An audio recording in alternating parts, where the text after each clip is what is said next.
Bear down, Bears fans. Getting ready for another game. I know, right? Stressful. But we got Courtney Cronin in the building to break down what we have to look ahead to versus this Denver Broncos team that also seems kind of abysmal. I mean, Courtney, are we heading towards what they call the toilet bowl here? Is that the game that we're about to play on Sunday?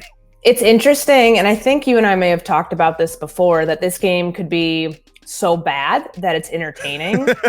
We know it's in the noon window and that it's contained, at least viewer-wise, to only a select group of fan bases and cities. But two teams that are in, frankly, relatively similar spots, even though if you listen to Sean Payton's comments from the other day and how that contrasts to where the Bears are and what the mood around this Bears team is, Russell Wilson at the podium didn't look like Justin Fields. And maybe that's just that he's in his early 30s. He's been through this before. But if you're looking at a tale of two franchises that have identical records, it feels, at least from the perception of what Denver's putting out there, that they feel like they're actually closer to getting out of this than what's coming across from the Chicago Bears. Yeah, I heard Fields' press conference. I think Fields also just had a little bit of all right, last time I said something, the world exploded. I think I'm done talking for a little while. Which, it sucks, but I actually the vibe from it. I wanted to talk to you about that because and I know we have to preview the game and all of that, but hey, we can get to it. From yesterday, that was probably the worst body language I've ever seen from a starting quarterback going to the podium. And, there can be a number of different factors for that, but this is someone, put everything from last week aside, where he was upset that he believes he was taken out of context. I've come on here multiple times and I've said I do not believe that that was the case. Right. But for him to come out there, we heard that comment from him on Sunday where he talked about, he was asked, when it's a 30 plus point deficit at halftime, I think it was 34, and then you're trying to come back from that. What's your mindset? And he starts talking about the bigger picture and that he goes back to, everything he went through last week, which, was a self-inflicted firestorm, but that he was trying to focus on the little things in life and that he's happy he gets to go out there and play football. And I've said this multiple times. That sounds like the sign of someone who's really going through it and someone who might be teetering on the edge of needing a reset. And then to come out 3 days after that and to have that body language and that attitude at the podium where, he's not always the most verbose and he's, body language wise, though, that's what you're putting out there to the national fan base, not just the people who are in there, media members that are covering you every day, but him coming out there yesterday as dejected, as quiet, as muted, as just miserable as he looked. He's the face of this franchise. That puts that image out that, okay, everybody must be feeling this way inside this franchise, which is being a franchise quarterback is a job that so many people want and so few people can actually handle. And it's the hardest job in sports because even when things are terrible, you have to come out there and put off the perception that things are going in the right direction, that things are going to get back on track, that it's not the end of the world. His body language yesterday told you something completely different than that. And I appreciate the reality. Sometimes when you hear Matt Eberflus talk, you wonder, are we watching the same thing? Are you this is clearly just coach speak, but man, Justin Fields is going through it. And you could see that yesterday versus what you get from Denver and Russell Wilson, who has a different approach because he's a decade, been doing this, a long time. He's about 10 years older than Justin Fields. And I was kind of alarmed by that yesterday, just the way that he came out and looked so defeated and sounded so defeated. And, was he going to be clipped in his answers? Yeah, because he feels like he was slighted last week and that's his prerogative. But the energy and the tone around it was not what I was expecting 3 days after you were supposed to flush that loss to Kansas City and move forward. I think that even goes to the point of, going leadership higher than that, right? I think that's the leadership that Matt Eberflus is putting out there. He's not talking. He's not giving any answers. And guess what? If it feels like your head coach doesn't care, how much can you care? And to me, that's all I got from that press conference. when you hear the contrast for me that stood out was Sean Payton and Matt Eberflus. And I guess it's kind of a similar situation because Sean Payton, right, 15 years in the NFL as a head coach at this point now, you know what I mean? Like, he's been elite. He's won Super Bowls. He's got the moxie. But then you hear Flus, and it's just like, hey, bro, you have no answers. That's why you're not answering these questions. It doesn't even feel like you're trying to just coach speak us, Bill Belichick us, right? We're on to next week. Don't worry about it. It is what it is. It actually felt like, I don't know how to answer this question because we haven't figured that part out yet. And I think that that's the part for me where I look at it and it's like, as a starting QB, now it's not an excuse to Justin for the play that we've seen from him, but as a starting QB, I don't know if you've gotten a chance to watch the All-22 yet, but if I'm going out there and I look at my coaches, then all I can go is, hey, can we scheme something open? Mm-hmm. Can anybody, like, there's nothing downfield where anybody is finding their way into an open slot. We're not trying to get creative with this offense at all. We're playing high school football out here versus NFL professionals. I can kind of understand why you're coming out with the, hey, I don't know either. You know, it is what it is. Very quick answers type of thing.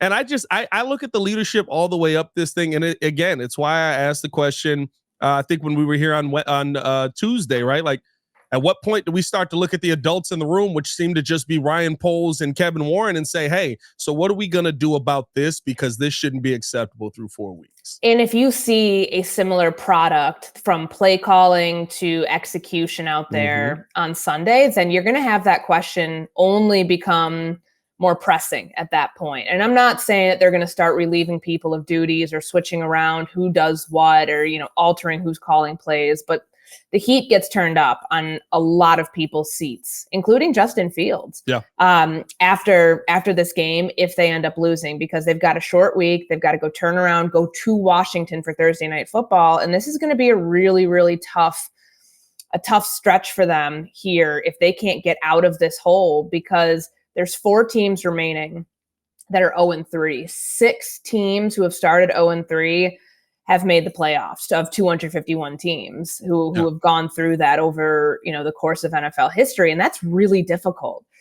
No one's thinking that this team's going to the playoffs, but can this team go from 0-3 to 1-4 versus 1-3 versus 0-4? Yeah. Like, that's a very real issue that they're facing right now. And it'll be really interesting to see how Luke Getsy wants to address that and wants to change things when we know how successful Miami was running against this Denver defense. Yeah. You'd like to think this is going to be a very good opportunity for Khalil Herbert and Roschon Johnson. But again, like, they haven't been able to do any of that in previous weeks. So we'll see if that's even part of the formula against the Broncos.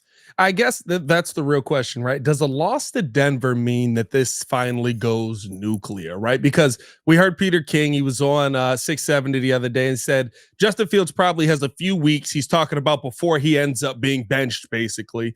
If you're the Bears, you basically say, hey, listen, we always knew the biggest thing about this season is we need, by the end of 2023, we need to know who our quarterback will be for 2024. Does this go nuclear one way or the other? Is it nuclear where Justin Fields ends up sitting on the bench? Or is it nuclear in the sense where Ryan Poles says you can't bench him because I'm not going to let you, because believe it or not, he's still got another year on his contract. You guys don't have to. They won't. Win or loss, nothing will happen one way or the other after week 4. It's too early in the season. I know what the losing streak would be at that point if they do lose this game, but there's no way, because that's too early to more or less give up on the season and give up on the guy that you chose to keep this year to build everything around instead of trading him, instead of using that number 1 overall pick. They have to see this thing through for a couple more weeks. But I had a conversation with an executive after the Bucks game. I was kind of just going through the exercise of looking at their schedule and pointed out a couple different dates. And I said, which looks like, if you have to make a switch at quarterback, which date are you looking at on the schedule? And okay, the first question they asked me, when is their bye week? And I was like, not till week 13. So that makes it really tough, because you can't obviously, like, if you have to wait all the way to week 13 and things are bad, that means things are going to be bad until that point. And that's early December. That's 2.5 months away. It's a really long time to wait. But then On top of that, there's just not a great point in the schedule to make a change if you have to. I get where he's coming from, and he's right. Fields, he's 5-22 right now as a starter. They've seen enough of a sample size to know that if he doesn't get on track, he probably won't. Not at least with this iteration of the team and this offense that you have him operating. But the fortunate thing for the team, they have moments where they can mini reset, which is between week 5 and week 6, which is about 10 days there. And then week 10 is that November 9th game against the Carolina Panthers, a Thursday night game at Soldier Field.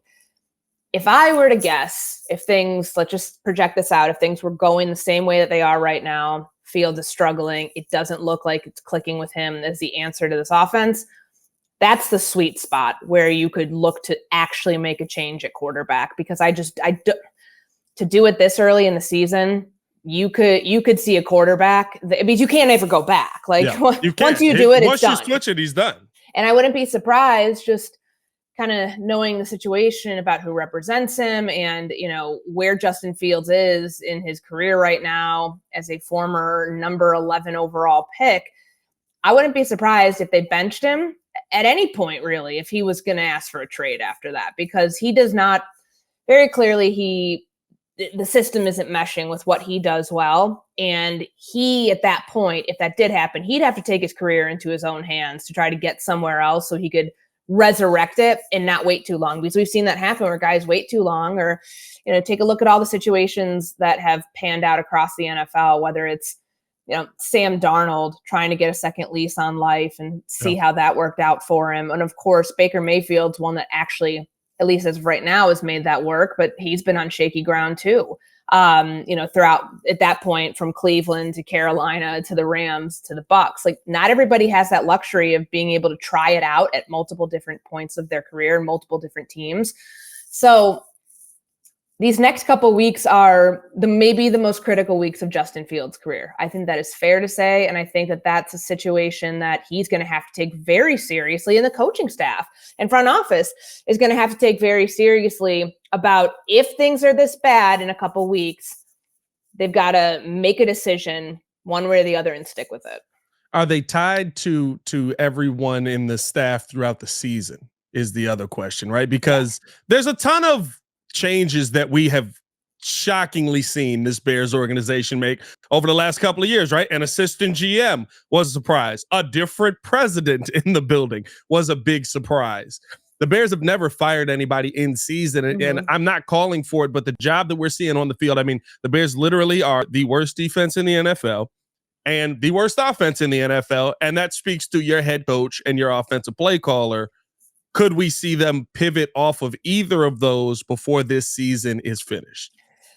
It's hard to project that, because history has shown us that they haven't done that previously, but they also haven't had Kevin Warren in the mix. And that could be the straw that breaks the camel's back here, where Ted Phillips, as team president, wasn't willing to make those calls. And I can't see it as far as if, with the head coach. And it's his defense. He's got to take control of this defense, and it's smart in a way that he's going to end up calling it the rest of the way, because if his job is on the line, he's got to be able to show, okay, I can get a DC job somewhere else because I'm capable of doing this. And there's a lot that rides on Matt Eberflus to turn this defense around, because it's his scheme. And if it doesn't go well, then people will look at the Alan Williams situation, regardless of the resignation and all that, and be like, okay, maybe it was on Eberflus this whole time. So I wouldn't be surprised if it just goes so south and it looks like last year, but worse in a couple months from now. Could they make a change, a couple weeks before the end of the season? Kind of how Denver did last year with Nathaniel Hackett. Yeah, they could, but I don't. True, I forgot about that. I honestly don't see. I keep thinking other options. Who would they promote to be the interim head coach for a couple of weeks? Could it be a Richard Hightower? Could it be somebody else? Maybe, but I'm not entirely sold on that idea. Now, the one that is interesting though, Luke Getsy is play caller, and this is all just kind of just putting this, emptying the matter from my brain and trying to sort it out. if it doesn't go well this week, if it doesn't go well the next week, and if it's continual, like, and here's what we need to realize too. Just because they might win one game, that doesn't mean it went well. Mm-hmm. Like, Denver's a really bad team too. But if this experiment with Getsy goes south, do they have an option? They could turn it over to Andrew Janoko, who's the quarterback's coach. But I don't see a lot of realistic possibilities with them making a switch to save the season, because at that point the season's already lost. It's not like any sort of coaching changes are going to necessarily fix those things. The only thing you could see is that if this quarterback is not good and is struggling and it's just not a great fit in what you're asking him to do, you at some point will have no choice but to move on and to go to Tyson Bagent, to go to Nathan Peterman, whatever you want to do, because Fields is still under contract. If you want to trade him, you don't want to put out like 14 more games of him looking awful out there, because then who's going to trade him? Unless you want to cut him, then there's all these guarantees that you have to still pay for somebody who's drafted top 11. Gosh, they're really in a pickle with a lot of that. Yeah, and I think the going nuclear situation to me would spell we want Justin Fields to be good. We can't keep letting you screw him up. Or we feel like he's better than what you've gotten. We need to get somebody else in there to get their hands on him, because realistically, there is another year of Justin Fields. And I know that, half of the fan base is ready to move off of him. Half of the fan base believes that coaching is what's destroying his career. But I've seen a quarterback that I looked at and I was like, he is a god-awful quarterback. He doesn't know how to run an offense. He can't figure it out. The coaching staff that they have around him is just as bad, but I don't think he's the answer. And then Mike McDaniels walked in the door, and I looks like one of the best quarterbacks I've ever seen throw the football left-handed. Mm-hmm. And so I think that, the only situation where I see where they move on maybe mid-season from the play caller or the head coach, either way, or they move on at the end of the season, is if you actually believe that, no, we think Justin's better than what we've seen from what you've done with him. We want to see in this last year, can somebody come in and fix him? And then we know what we've got. I sort of disagree with that, though, because they've given, Ryan Poles never drafted Justin Fields. 100%. We've talked about this a lot. Every time he's talked about expectations for Fields or the commitment to Fields, he's been very calculated in the smartest way of how to talk about this quarterback so he doesn't lock himself into somebody who could affect his career. He will have the ability this offseason, regardless of how things go the rest of the way, to go draft a quarterback. They've got 2 first-round picks. If things keep going the way they're going to be drafting in the top 5. Yeah. And I don't know that Fields would get another chance next year. Might he still be on the roster if he doesn't demand a trade to go somewhere else? Sure. And he could have a chance that way, but I don't think that that's going to be realistic, that he gets another year and they bring in a whole new staff. No, there would be another quarterback in the mix there for Ryan Poles to evaluate. Yeah, if they end up drafting somebody.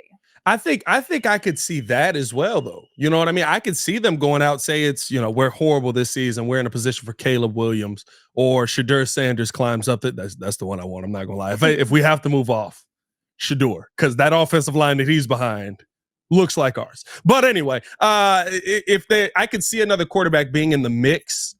But in that, isn't that just worst case scenario? Now you know where you stand with us. Go out there and perform, because I don't think that this staff gets another opportunity. This isn't a John Fox situation, or like we talked about the Bears cycle, where you're going to get another quarterback to try and develop. I haven't seen you develop anything on this one. In fact, I think he's gone backwards from where he started as a rookie since he's been under you. And so for me, I look at that and I say, you're not going to get another shot. I'm going to bring in another play caller anyway. Maybe I do draft a QB, maybe I don't. But if Justin's on the roster, you still look at him and say, can you develop under this guy? And worst case scenario, you got another QB that is a backup that could be a trade piece in the future, or he's the backup that's breathing down Justin's neck. Mm-hmm. And I know it's still really early, and really early. for us to be thinking about these ideas right now in week 4 before a game has even been played shows you kind of where things stand among, everything with the Bears. And that's an uncomfortable spot for this franchise to be in. But the idea that, kind of bringing it back full circle to the comments that Fields might have a couple more weeks to certainly prove himself, because if he doesn't, at some point, they can't continue on this stretch where if he looks like he did week 1, 2, and 3 in weeks 4, 5, and 6, you're getting to a point where they've got to collectively decide on how they're going to approach this and how they're going to, even if they give Fields kind of a week to reset.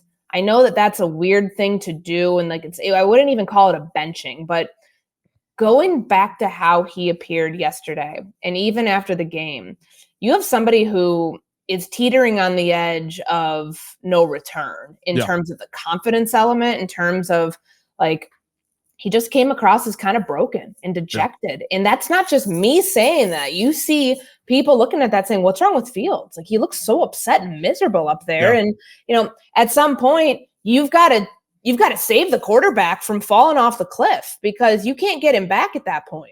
Yeah, no, 100%. I mean, he was full on Cutler the other day. You know what I mean? That felt like full on Cutler at the end of it. Hey, Jay, you got to stop getting hit from the left side. I don't know. We'll see. I don't. Let's keep this thing moving along. No, it's tough. It's tough because I think the world believes in Justin Fields, and it's slowly slipping away. And that's the part that sucks the most. Let's jump into the second quarter, though, because I think we have to look at, again, we're talking about the play caller. By the way, second quarter brought to you by the Hard Rock Casino, Northern Indiana. You can see John Mulaney and Pete Davidson at Hard Rock Live Friday, October 6th. Tickets on sale now at Ticketmaster.com. Pete Davidson just popping up in shows, by the way, now. He just kind of makes guest appearances on all these random shows now, ever since you were like, he does stuff? Yeah, apparently he's like, I'm gonna prove my haters wrong, including the one who does the Chicago Bears podcast. He's everywhere. It's so weird. Since you said that, I'm like, I can't stop seeing Pete Davidson now. I don't really want to see him this much. What will this week's game plan realistically tell us about who Luke Getsy is? Because I think the blueprints, if you can't see this blueprint, you're blind. Like everyone in the world, after what Miami did last week, sees this blueprint. Oh, Roschon Johnson, every time you've given him the ball, has been a guy that's rushed between 5 and 8 yards per carry this season. It's such a writing on the wall game here. Could this spell, for Luke Getsy, right? I guess not so much the end, but just understanding who he is as a play caller, that maybe he's too tied to his system. The way that Miami dismantled Vance Joseph's defense, you just go to the mix that this was the 25th. They ranked 25th in rushing last year. Yeah. And this group that that Miami has right now feels like a far cry from that group. They're efficient running the ball. Yeah. They have a lot of different runners, a lot of different running styles, and very effective at that. Devon Achane the other day, 18 carries for over 200 yards, and you mix Chris Brooks in there with 9 carries and Raheem Mostert. Yeah. They've done a really good job at making this what they need it to be. And the way that they wore down Denver's defense and continued to go to that, it showed, at least to a national audience, it's not just the Tua and Tyreek Hill. Yeah. Tua and Tyreek Hill show. It's an offense that can beat you a lot of different ways. Now, how does that translate to Chicago? They don't have the same weapons here, but it can very easily lead you to believe that Denver and how they're going to approach the Bears, the Bears have to pick apart the same elements of that defense that Miami did, because there's no reason to believe that it's all of a sudden going to be fixed, that their run defense is all of a sudden going to turn the page. So, yeah, you got to have a heavy dose of Khalil Herbert, of Roschon Johnson. And the thing that's frustrating about the Roschon Johnson stuff, what did he have the other day? 8 carries for 60-something yards? Somewhere around there, yeah. The majority of his carries came in the second half when they're down and they're running. And I remember when they ended up 8 carries, 38 yards, 4.5 or 4.8 yards per carry. And most of his production came in the second half. When they like come out in the third quarter and they're running the ball like down 34 at that time, I was appalled. But I like it was so bizarre to see that. And I do think that if you can get the run game going earlier, and there were moments in the first half, it felt like they were trending towards doing that, but they kept falling off and they kept getting behind the chains and they kept putting themselves in unfavorable second and third down positions that they had no choice but to try to throw the ball. Like you cannot get off schedule as quickly as they do. And some of that has to do with what they do in those first 15 to 20 plays to get DJ Moore involved, to get Chase Claypool involved, like we saw with that 15-yard catch that Claypool had and then completely disappeared after that.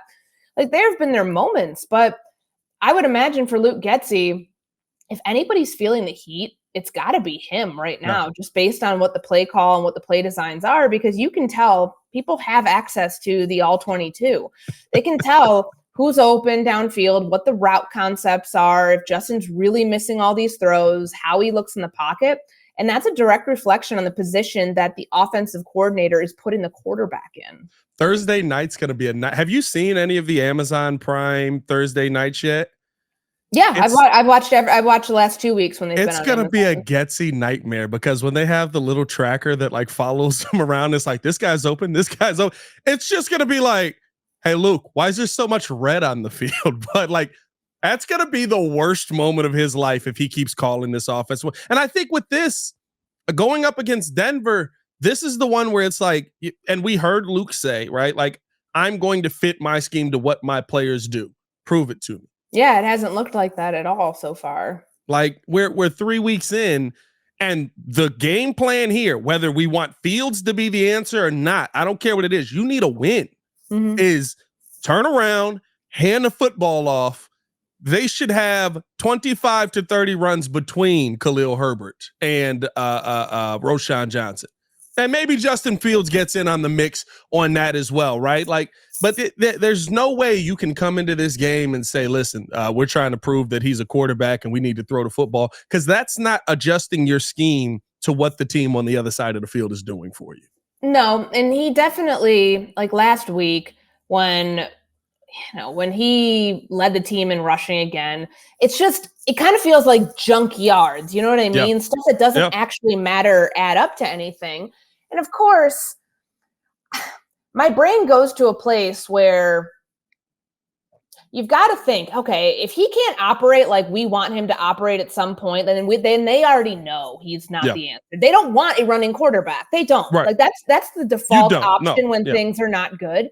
And they don't want a repeat of last year. That was such a big storyline this offseason. Like, how can they make Justin Fields run less? Even Justin Fields said, he wanted to win awards as a passer, not be, constantly in the mix as like top rushing quarterback. That's not who he wants to be. So they've tried to make him into a traditional pocket passer in moments, but then that's taken away. It's a course corrected so far the other direction that's taken away from the explosive runs that you've seen from him. And a lot of those are off script runs. They're not design runs. And I think we saw a couple of the design runs in the first half, but not that it really amounted to anything. And he is taking hits. Of course, the one down by the goal line was not a great hit, and he ended up exiting the game and then coming back in. That's what they're trying to avoid. But you've got to find ways, especially in the red zone, if you can ever get down there, to scheme Justin Fields into the run game so he can be as dynamic as we know he is with his legs, because that just has not really, in any situation, that has not shown up. And I think just listen, it's so simple. Instead of screens, just give me slants. Give me slants over the middle. We're moving the chains. We're moving that. Now, Justin, you got to throw the slant, but we're moving down the field, because the weirdest part about this Bears team, they've been in the red zone. This is crazy. 5 times through 3 weeks. They've been in the red zone. They've scored on 3 of them. When they get in the red zone, their efficiency is 60%. You just got to move the football down the field. It doesn't matter how you do it. I get it. We want to know what the heck Justin Fields is. We want to know if we have the quarterback of our future. But at the end of the day, it all makes it a lot easier if you're winning football games. Yeah. And there's no, like, there's no excuse anymore for them to keep trying to fit what they were doing the first 3 weeks to see if it'll work this week. The plan is obviously run the football against a Denver defense that has struggled and gave up a ton of yards the other day to 26 of them to the Miami Dolphins. And, Miami That's still a wild stat. Oh, by the way, Tua also had 309 yards. Mike White was 2 for 2 for 67 yards. And I'm not expecting at any point that, Roschon Johnson is if you look at the stats from Miami the other day, Devon Achane, 11.3 yards per carry. Raheem Mostert, 6.3 yards per carry. Chris Brooks, 7.3.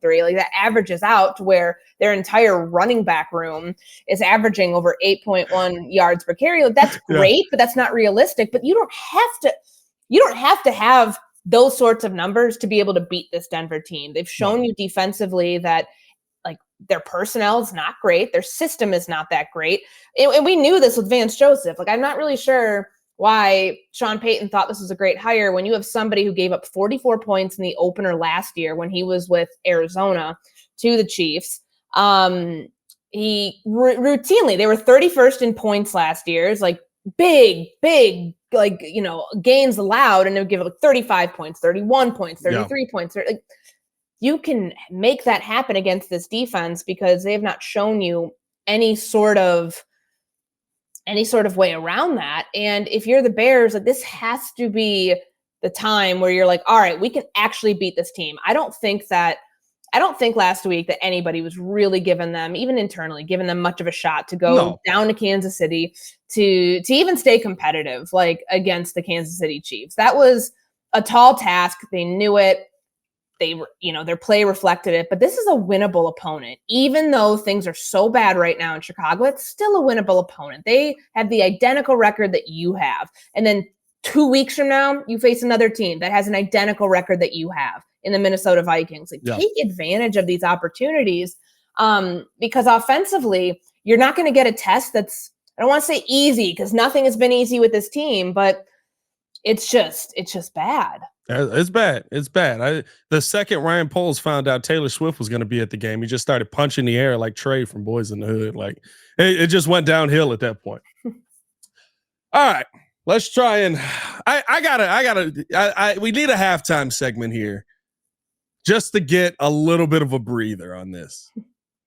And I don't know if it makes me feel better because it's still in something that deals with our team affected by this, but Damian Lillard to the Bucks. What the heck's going on there, Courtney? That was unexpected. And Pat Riley didn't call him back. No, and that's, I know that there are a bunch of Heat fans who are up in arms about this. And we know that Drew Holiday is not going to stay with the Portland Trail Blazers. Miami is a point guard, so maybe they send him there. If you look at the return that each team got, I know Dame wanted to go to Miami, and he said that, and it's Milwaukee's very different. Very different place.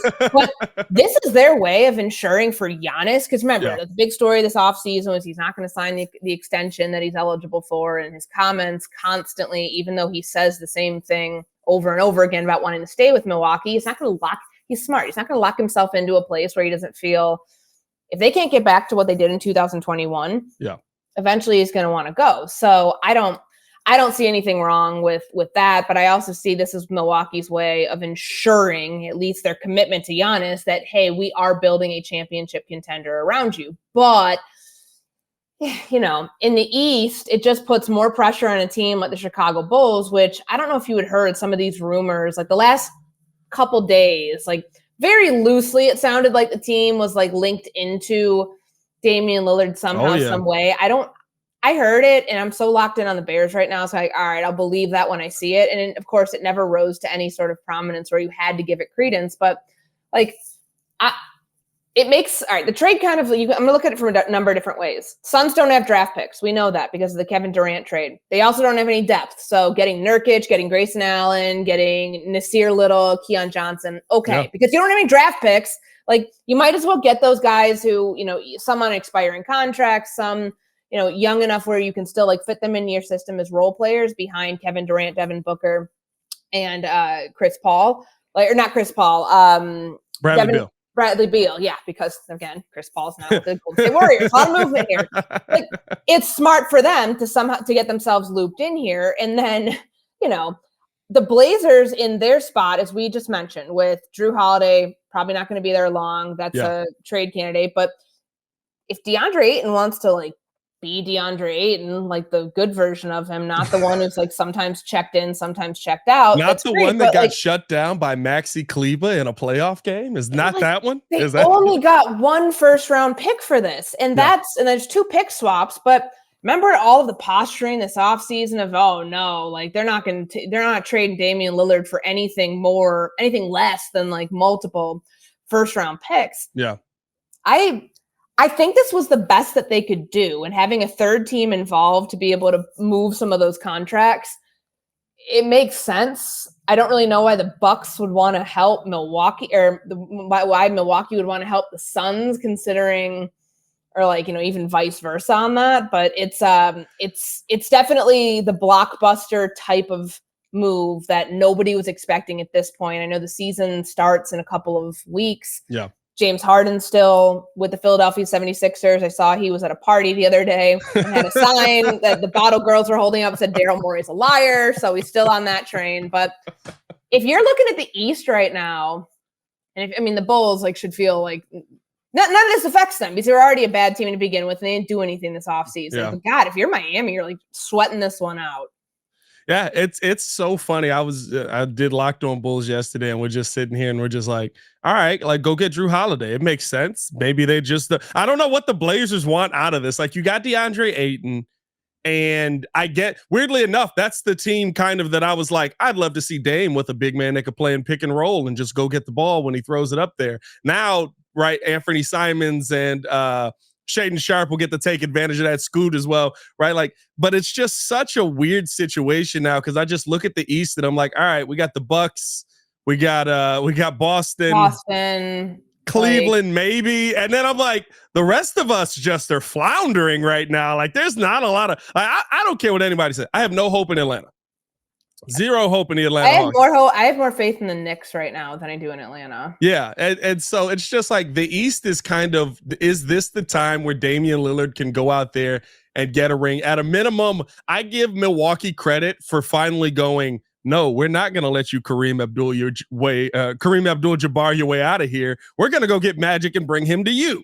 You can't leave us. We've done this already. It took us a million years to get back. Yeah. NBA is going to be interesting this year. I can't wait for the season to start. I love my Bulls. I hear DeMar DeRozan go, I want to finish my career here, and I'm that'd be cool. We're not going to win much, are we? We're not going to get a lot of wins in this span. We're not going to get a lot of playoff wins, I should say. I don't know, man.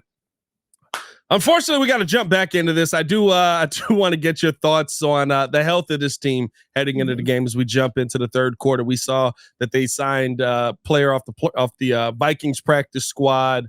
Where's this team at health-wise heading into this game? I think that is the one thing that I know we don't want to, but we still have to take into account when playing these games is that, listen, yes, the system looks terrible, but we're also dealing with a lot of backup pieces in this system right now. Where are the Bears health-wise heading into this game? Secondary is in rough shape right now. So Eddie Jackson still dealing with the foot injury. He was DNP on Wednesday. Jalen Johnson has a hamstring injury. We know that Josh Blackwell has had a hamstring injury. Now, apparently, he re-aggravated it. And though all 3 of those guys were out yesterday, Tyreek Stevenson did return to practice, and he was in full capacity. They said that he has an illness. So anything concussion related from the game Sunday, which he was taken initially into concussion protocol, but then was apparently they said that doesn't matter anymore. It was all illness. So this situation is why they went and poached Joejuan Williams off of the Vikings practice squad and signed him to the 53 because their depth is terrible right now. And they've got to anticipate if you're out, you're starting, one of your starting outside corners in Jalen Johnson and Josh Blackwell, who, was playing the nickel for you, then you're down to the Greg Stromans of the world. And now this Joanne Williams, who you're expecting, I guess, to come in here after a couple of days and put himself in a situation where he might be playing considerable snaps against the Denver Broncos. It's not a great situation right now at all for the secondary. And if you're Russell Wilson, look, I know that they had this struggle bus last week, and really defensively is where, Denver's biggest problems were.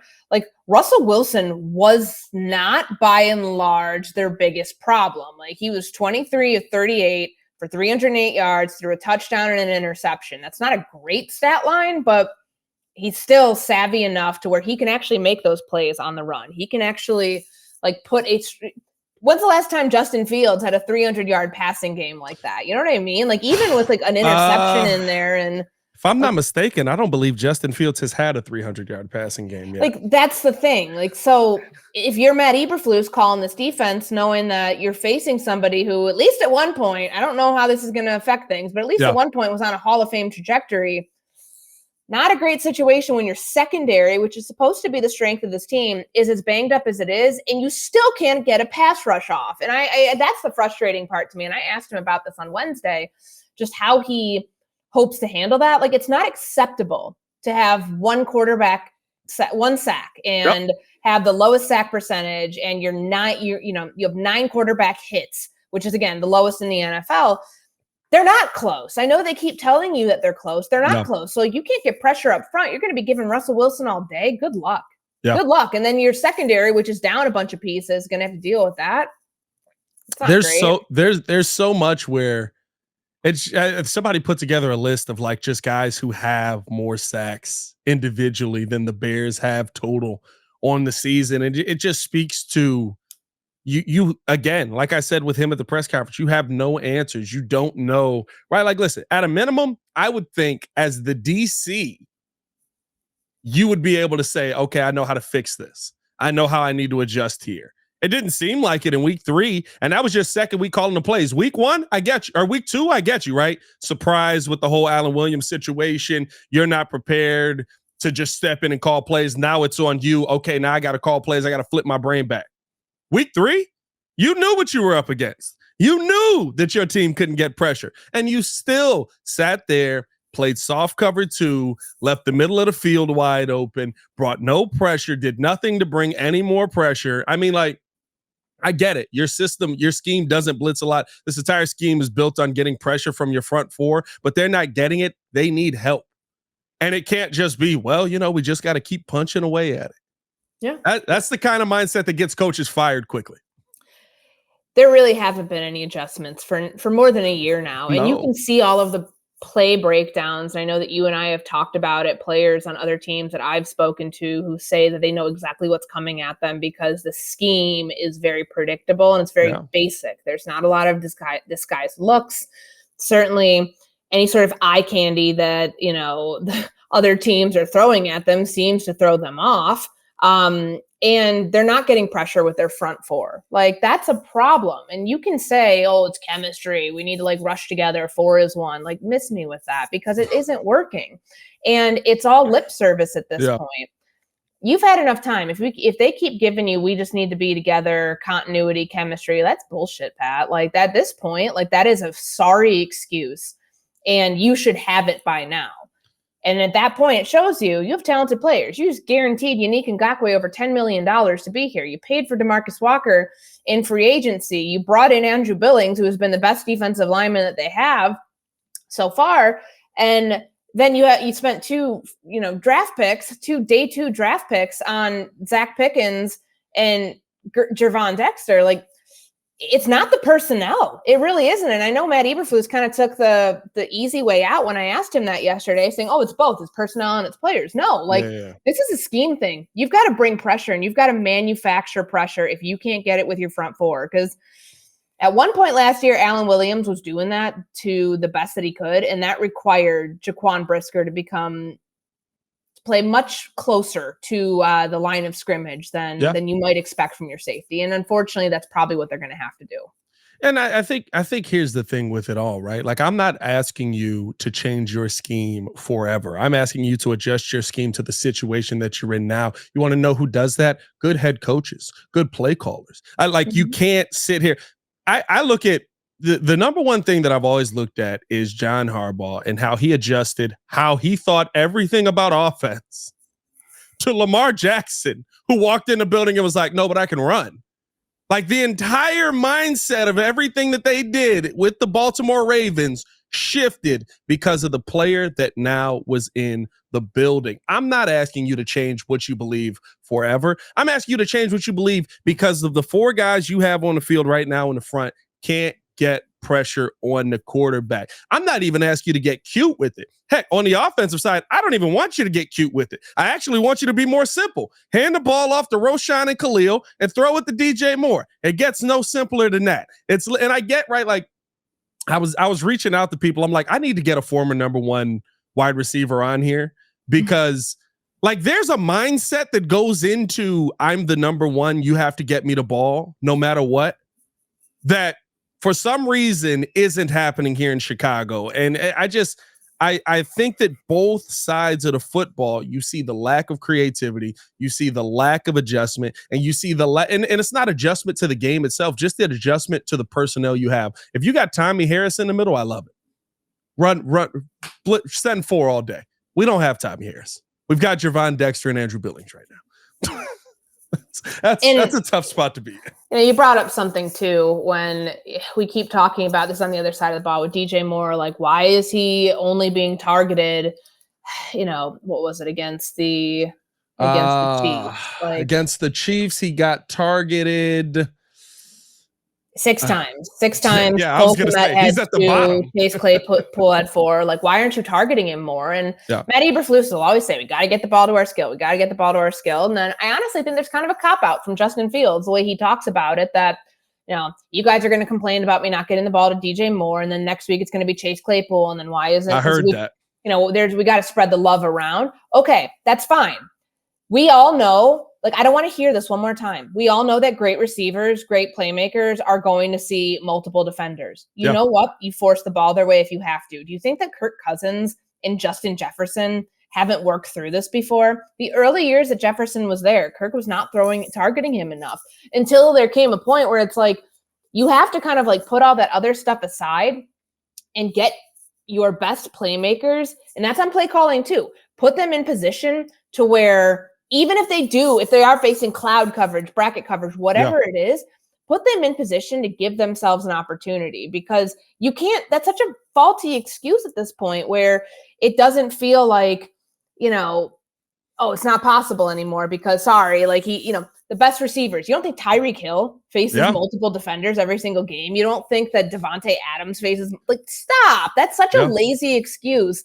And that has to be the first thing that they do to try to get this thing on track. And I think here's the thing, right? Here's my biggest thing with all of it. He talked about with Justin Fields' comments. He said, if I give 15 targets to DJ, guys are gonna complain I didn't get the ball enough to Chase. If I give 15 to Chase, you're gonna complain I didn't get the ball enough to Cole. Give 15 to anybody and I'll stop complaining. I think anybody There were 20 targets in that game. And it goes to Getsy too. But there were 20 targets in the last game. In the last game, I almost can give you a little bit more. Okay, the play caller did a horrible job because nobody was open. The Chiefs literally had you on lock. Like, you had nowhere to force the football into in that situation without a turnover being the more likely outcome. But through 3 weeks, I haven't seen you give 15 targets to anybody. No, they haven't. I think the most was like 8 last week. To DJ. Tampa Bay game against DJ Moore. So that excuse, that continued excuse is not going to fly anymore if that trend continues, because great receivers on other teams aren't facing that same thing. And that's more of an indictment on, you don't think your quarterback can make those throws, or you don't feel like you can scheme that person open. I'm gonna be honest with you. I think I gotta check this too, because even as bad as you're giving him the same amount of targets as Terry McLaurin is getting. Mm-hmm. That's what you're giving DJ Moore. You're giving him the same amount of targets as less targets than Cole Turner out in Washington. You know what I mean? Like it's Stephon Diggs got 12 targets last week. Like DJ Moore, I don't want to hear about anybody else other than DJ Moore. He's your best playmaker. He's your best player on offense, above the quarterback, above everybody else. He's the most important player you have on offense. You don't make this trade if you don't believe that, and they clearly do. He should have no less than 10 targets a game, like double digits. Like there will be a couple games where he has so much attention added to him that he won't be able to like turn those targets into catches. But then that should open up guys like Cole Kmet on, some throws over the middle of the field, and Darnell Mooney on some underneath routes, and Chase Claypool. Like I hate this one-dimensional aspect. Like, oh, well, if he's covered, like passing game can't exist. That's why you have two other receivers and 11 personnel, and you have a tight end to utilize, and you have a running back if all else fails that you can, either hand the ball off to or throw a screen to. It's such a joke. And I think this just hit, like, thinking about that quote, I literally just this just hit me right here. They're too worried about. I hear this every single week, but we got to think about how this guy feels on this. We got to talk about how these, we want to make sure that everybody's involved. No, you don't. You know what good football teams do? They don't worry about how guys who aren't their number ones feel. I don't think it has anything to do with them worried about Chase Claypool is going to be upset. I think it's that they physically cannot do it. That's at least what they're telling you. I don't think they really care. We have to spread it around, because what Justin was saying there, he wasn't saying that players are going to be upset about that. He's saying, oh, well, then you guys, the media, big bad media, you guys are going to ask me, how come you aren't targeting Claypool? How come you aren't targeting Mooney?